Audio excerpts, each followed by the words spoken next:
It's me, Jim, also known as Sandman Mystery Media, where we talk about and review books, movies, music, uh, comics, graphic novels, pretty much anything that is in physical media.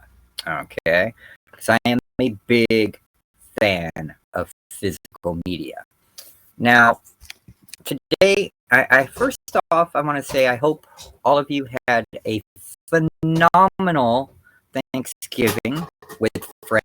Excuse the noise over there in the kitchen. Those are the cats going crazy looking for scraps of turkey and whatnot, which there is none. We had a 24-pound turkey. We had greens. We had yams. We had mashed potatoes. We had pumpkin pie. We had cheesecake. We had biscuits. We had everything you can think of, and the tryptophan kicked in on me and I crashed out and just woke up. As you can see, I'm still in my PJs and my hair is a mess. But I wanted to talk about something that is, and I hope you guys had a good one too. It was just me, my wife, and my son. Yeah, they're having fun in the kitchen. When I get done with the video, I'm going to have to go get those cats. But today, I'm going to talk about something that is near and dear to my heart and has been since I was 5 years old. And I'm an old man now, 58. Kaiju. That's right, Kaiju. Not giant monsters, Kaiju. America has giant monsters. Japan has Kaiju, and there's a big difference. And I'm talking about Kaiju not in cinema, but in books, okay? A giant monster is usually some kind of mutated creature that runs amok, really doesn't have any special abilities or powers, and usually will get destroyed by the end of the movie or story by the regular military or regular means. Kaiju are different. Kaiju are Kaiju are hard to describe because Kaiju are almost godlike in their ability to not be harmed by any conventional means man has. They're impervious to all the army weaponry and planes and tanks and bombs. They can absorb a nuclear blast. Even when Kaiju fight each other, they don't die. So Kaiju are very special, and they're near and dear to my heart. Sometimes Kaiju and giant monsters cross over, especially now with the MonsterVerse, because like Kong started out as a giant monster when he was first created in the 30s, but now with Legendary's MonsterVerse, he's basically a king. He's got that high up status now. He's like that Kaiju status because he's much, much bigger, much more powerful, incredibly intelligent, and he rules the Hollow Earth Kingdom. So there you go. But I'm going to talk about Kaiju fiction. Did you know that is a genre that is out there? Go check YouTube. One of our fellow YouTubers here, his name is Omniviewer, is also a writer. He writes Kaiju fiction, among many other things. And there are many, many writers out there. So I'm going to talk a little bit about the history of Kaiju fiction, give you some examples throughout the eras. Yes, Godzilla is a big part of Kaiju fiction in America, not just in Japan, but we're not going to talk about the Japanese stuff. I'm just going to talk about, okay? I have to get my coffee. We're going to start off with the original. What started it all? And yes, it's King Kong. The whole thing was conceived in 1932, novelized in 1933, the same time the movie came out, but this special version is from 1975. It is King Kong illustrated, and the artwork is incredible. Illustrations by Richard Powers, and they set the mood just so well. Like, there's one in here I really loved where Andero is all tied up, being ready to be given to Kong. Here it is.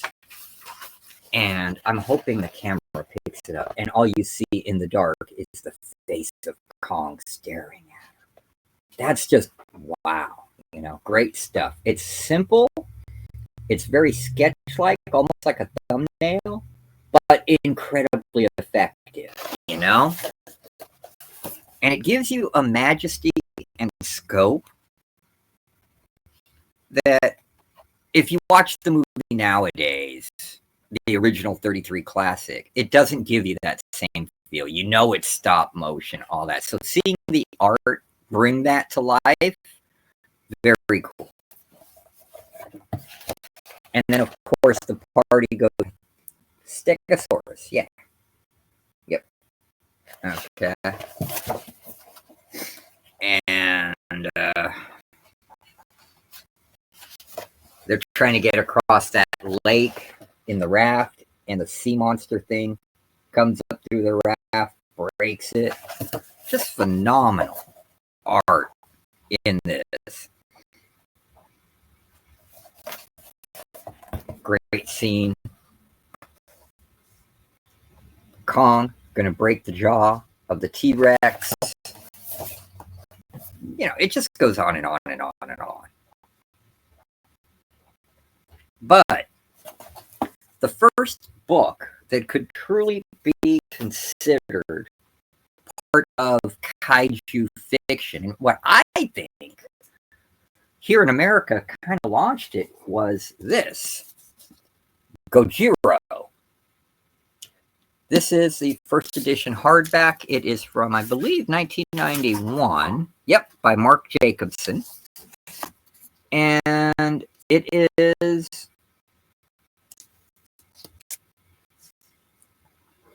basically a boy and his monster. It's really cool.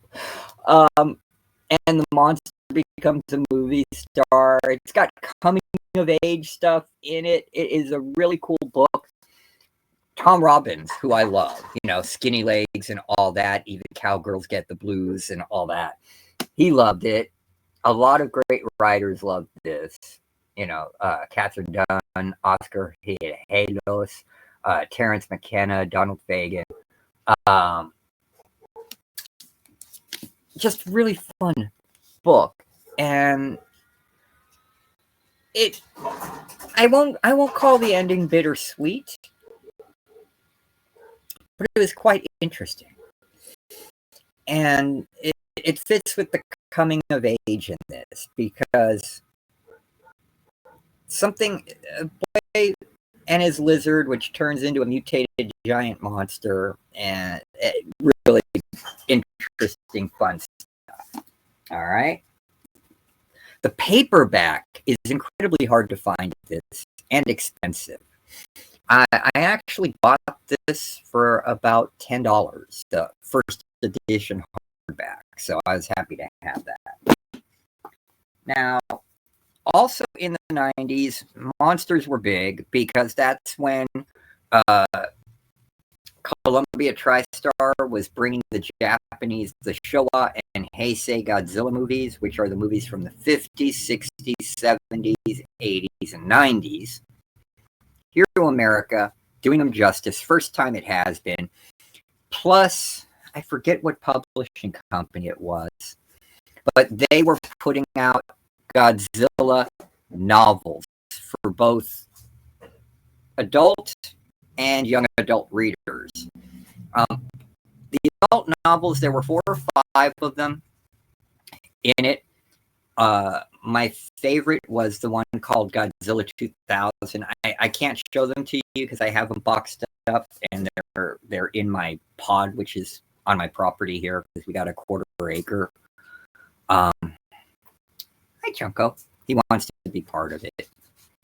And but it was really cool. It was a prophecy. It has Mothra, and it ends up with a big fight of Godzilla fighting King Ghidorah in New York to save the world. Okay, because, you know, King Ghidorah is the world destroyer. Mike Wolfer was doing a independent comic through his own company, Ground Zero, called Kaiju, bringing back Showa era kaiju movies and battles, but in comic book form. And Dark Horse was doing some stuff. The reason I have this hardcover book is it has, it's a trade paperback, and it's got a bunch of stories in it, but it has it also, Mike Mignola, Hellboy in it, fighting a Hydra. But this is why I did it. I had to have it. It has William Hope Hodgson, phenomenal writer from the pulp era, and it has all new artwork in it by Gary Gianni. This is from the 90s when all that was going on. Very cool stuff.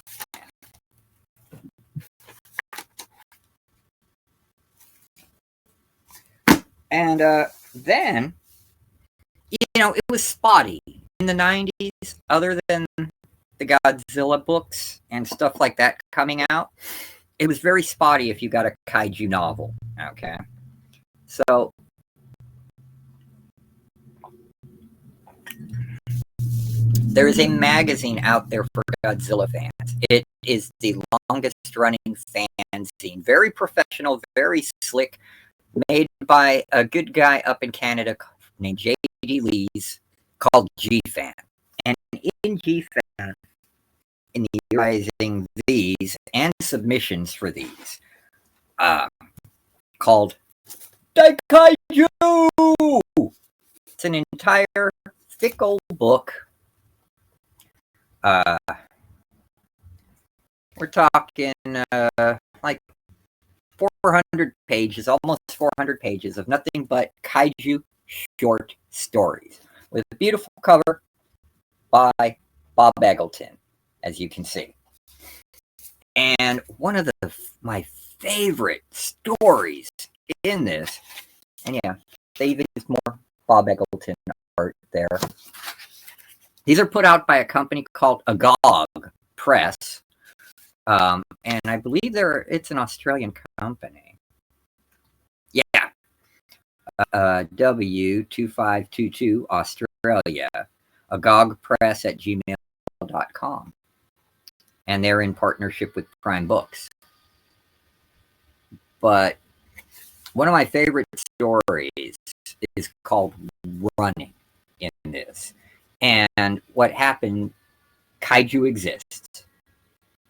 We know when they're going to landfall. We know their patterns. They're very migratory creatures, and they do things in a pattern. But people have made it a sport to run along with the kaiju and jump. It's kind of like parkour, because, as a gigantic kaiju is and move and roads break and all that, and they're traversing all this stuff while they're running with the key creature and trying not to get killed. And it's a sport. They do this for fun. People just like folks skydive or bungee cord and all that crazy shit. Same. That's one of my favorite stories in here. And this was the first book, and it's dedicated to Ishiro Honda, Eiji Tsuburaya, Norikai Yuasa, Showa Gamera movies from the 60s. Marion C. Cooper, of course, King Kong. Ernest B. Schroedstack, Willis O'Brien, Eugene Loret. I mean, come on. Without Eugene Loret, there would have been no Godzilla because he made Beast from 20,000 Fathoms, which influenced Eiji and Ishiro Honda to make Godzilla. And, of course, Ray Harryhausen. So, boom. But this was such a big success, they made Dai Kaiju 2. It's a little thinner.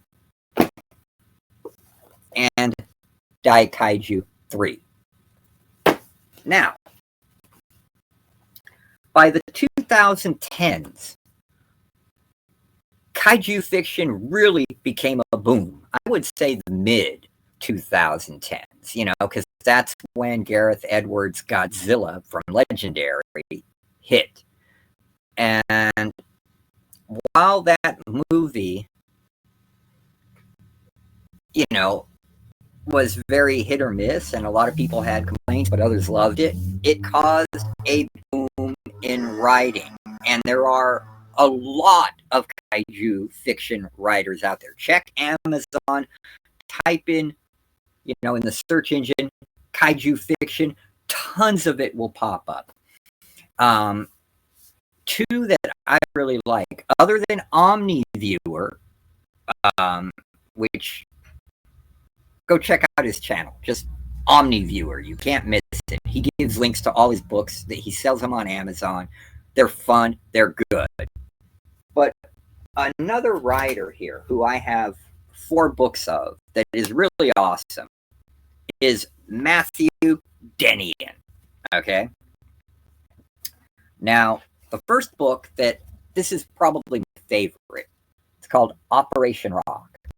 It's like a trade paperback size, and how many pages is it? It's only 166 pages. It's an easy read. And what happened is a death cult was able to bring all the cryptids we don't think that exist, but do, was able to make them giant kaiju, and they start destroying the earth. So the government has a secret operation. Giant rocks, the giant birds, giant bird monsters that are controlled by specially trained people.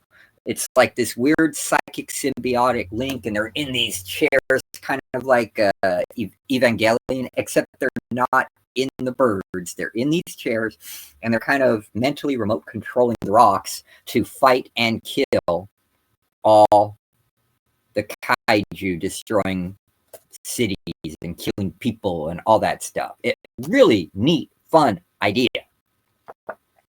Okay. And another book he did, these are all from 2015 to 2016, and they're available if you're interested in reading this kind of fiction and diving into it. I suggest you do. The Polar Yeti and Other Prehistoric Creature, or Beasts of Prehistory. Okay. And this is a really good one, too. But the one that put him on the map, was Atomic Rex. Okay? It takes place in a post-apocalyptic future, and the apocalypse is basically kaiju-based, not spiritually based, as in the Bible, and not nuclear-based where we destroyed ourselves, but kaiju came back, and they have territory that they took over. And Atomic Rex is the biggest and baddest of them. And there are pockets of humanity left, and they still have technology. They made mechs that helped to battle the kaiju. So one guy, to save his village, fixes up and pilots an old mech, saves a girl, and he's herding atomic wrecks all over to destroy all the other kaiju around them, so that they're safe. Quite a good book. And last but not least of Matthew Denion's books that I have is Atomic Rex, Wrath of the Polar Yeti. So yeah, it's kind of like a King Kong versus Godzilla book. Really good, really fun. And again, these are all short reads, man. These are all short reads. Yeah, this one is 181. And see here on the back, yeah, put out by Severed Press. I forgot to show this. There is a lot of kaiju books, man. This company specializes in it. Look, Kaiju Winter, Raiju. What is that one? Yeah, Murder World, Kaiju Dawn, Kaiju Armageddon.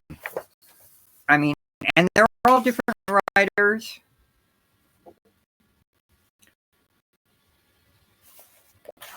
All different writers. Some are a big genre, okay? And they're fun to read. They really are. They're pulpy. If you like pulps, you will like these. And they're all on Amazon. They're not expensive. I don't think I paid more than $10 a book, you know? And they're print to order, but who cares? They're still good. Now, Marvel, hold on. If you don't know Marvel, before they were Marvel, when they were Atlas Comics,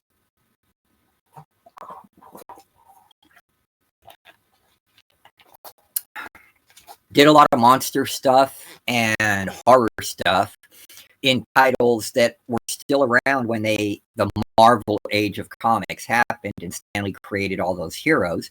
Titles like Journey into Mystery, Strange Tales, Uncanny Tales, all those were original titles from the 50s, and they all had monster stories, giant monster or kaiju stories in them. Well, in 2017, trying to ride that monster wave, the kaiju wave, Marvel put out a bunch of these Monsters Unleashed young adult novels, and they're very hard to find. I've been searching for these for a long, long time, and I've only been able to find these two, just two of them. And we've got Beware the Glop, which you may remember from one of the covers of Creatures Where Creatures Roam. And then The Gruesome Gorgia, which was from two different titles that Marvel put out in the 70s, Where Monsters Dwell and Creatures on the Loose. I remember they had two stories in there. All right. And these are fun, cute books to read, you know. They are, yeah, they're YA. Okay. And they do have some art in them. Let's see. And best of all, they come with a comic in the back pushing their big mini-series called Monsters Unleashed, which was actually a really cool comic because, you know, I love monsters, so yeah. And this one too. But yeah, fun little read. If you like monsters, you're going to want to read these because the Marvel monsters were cool. Now, lastly, talking about the king. Okay, the king of the monsters. Yes, Godzilla. Just like we do in Japan when the original 1954 Gojira came out, there were manga for it, there were novelizations, all that. And unless you could read Japanese, you weren't able to get it. But in, I believe, let me get this right, 2023, the original novels of Godzilla and the second movie, Godzilla Raids Again, which were both written by Shigeru Kiyama, have been translated into English by Jeffrey Engels and published in this really nice trade paperback size. Okay. And it's a quick read as well. It's like 240 pages for both books, and it's really neat. So if you like monsters, these are just some suggestions. Your mileage may vary on these, but give kaiju fiction a try. As you saw when I showed the back of the Denian books, there's a ton of it out there, and it's all good and fun. Okay? It's worth the read. The ones I showed are what I consider to be some of the best stuff. I would have shown the Godzilla novels from the 90s, but like I said, they're boxed up and packed away with all my comics in my pod, which is massive in the back, because we've got two houses. You know, there's the main house we live in, the ADU, and then the pod on a quarter acre here. And it's a pain in the butt to get in and out of that thing, I'll tell you. Okay. And then going through everything. If anybody here collects anything and has a storage facility, going into that storage facility to find anything is always a pain. And I would have never got this video done. For watching. If you have any questions, comments, or concerns, hey, leave it down below, people.